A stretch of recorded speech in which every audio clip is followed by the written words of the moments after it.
SNK. Eh bien bonjour à tous, on se retrouve sur un nouveau test de jeu sur la NES. Le jeu s'appelle Vice Project Doom, c'est un abonné de la chaîne qui me l'a conseillé, je vous en parle tout de suite et puis on va découvrir ça ensemble. Allez, c'est parti. Donc je remercie Arnaud R6, abonné de la chaîne, de m'avoir parlé de ce jeu, car je teste rarement des jeux sur la NES, effectivement, c'est le deuxième sur la chaîne après Mad Max. Vice Project Doom, ou appelé Gun Deck au Japon, est un jeu d'action plateforme de science-fiction dans lequel en fait on va avoir des phases de shoot 'em up et de tir style White Gun à l'ancienne qui vont se mélanger. Donc le jeu a été développé par Icon et édité par Sammy sur la NES. Et il est sorti en avril 91 au Japon, puis en novembre 91 aux États-Unis. L'histoire se déroule en 2139 et vous incarnez des détectives qui doivent mener une enquête.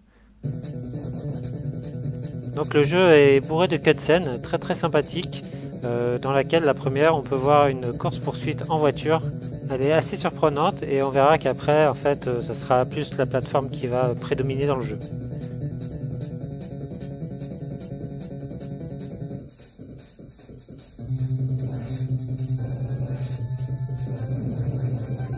Durant cette phase de course de voiture, vous aurez la possibilité de choisir 3 vitesses pour la voiture de déplacement. Je conseille la vitesse la plus basse parce que le défilement est très rapide. Donc il faudra tuer les adversaires et récupérer quelques items sur route, mais c'est vraiment pour la forme, c'est pas très compliqué et on atteindra rapidement le premier boss du niveau qui nous donnera la place à l'écran titre du jeu. Je vous laisse découvrir ça.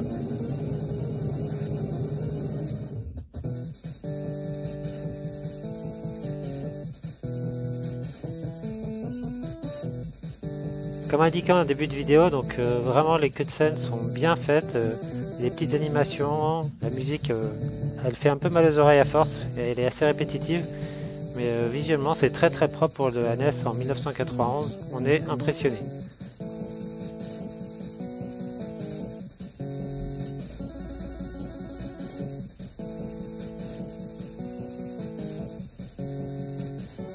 C'est vraiment très propre et le pixel art est vraiment de bonne qualité. On va voir l'intro du titre du jeu et après on va voir toute la partie plateforme, ce qui nous intéresse le plus. Voilà, donc là c'est le premier niveau, on aura aussi la possibilité d'utiliser 3 types d'armes. Une arme de proximité, un pistolet à distance et aussi un lance entre guillemets grenade qui aura plus de longueur de portée mais pas forcément très facile à manier. Donc les décors comme on voit en arrière-plan sont assez détaillés, les niveaux aussi, c'est vraiment du bon travail, il n'y a rien à dire. Je sais pas comment je suis passé à côté de ce jeu à l'époque, c'était vraiment très bien fait.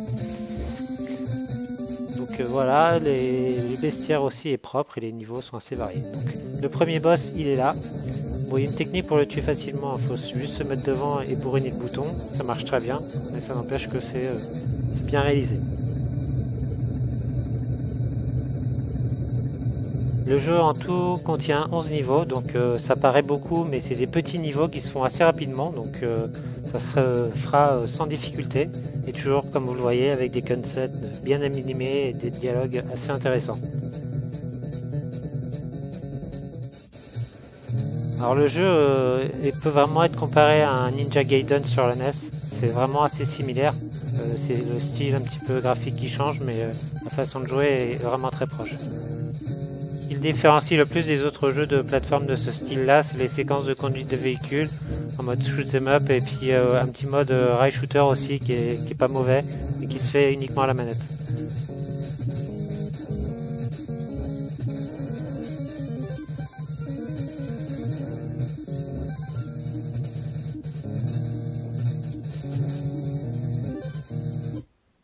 Donc à chaque fin de niveau il y a un boss avec une petite animation fort sympathique et des petits effets aussi derrière-plan assez jolis pour la NES à l'époque.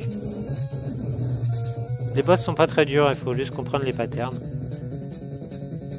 et ça se passe plutôt bien. Si je devais lui faire un reproche, ça serait peut-être les musiques. Donc elles sont très variées, ça c'est vraiment un point positif. Malheureusement, le son strident de la NES rend ces musiques pour ma part assez insupportables. Au bout d'un certain temps, on en a marre de se prendre ça dans les oreilles en permanence. Mais bon, ça va très bien avec l'esprit du jeu et l'ensemble est très cohérent. Au niveau de la maniabilité, alors c'est excellent, ça répond vraiment au doigt et à l'œil, il saute vraiment instantanément où on veut, il n'y a pas de mauvaise surprise quand on saute, quand on appuie, c'est vraiment très précis et ça c'est important dans un jeu de ce type là.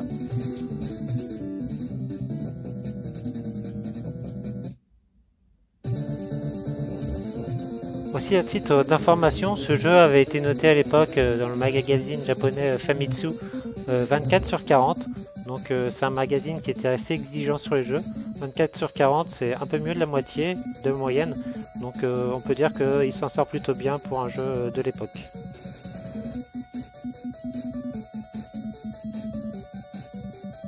Donc c'est une belle découverte pour ma part.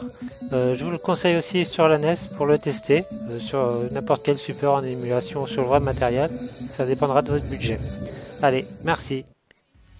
Et si vous avez d'autres jeux à me faire découvrir ou à me proposer, mettez-le dans les commentaires, je me ferai un plaisir de les tester et d'éventuellement faire une vidéo dessus. Allez, merci, à bientôt, ciao.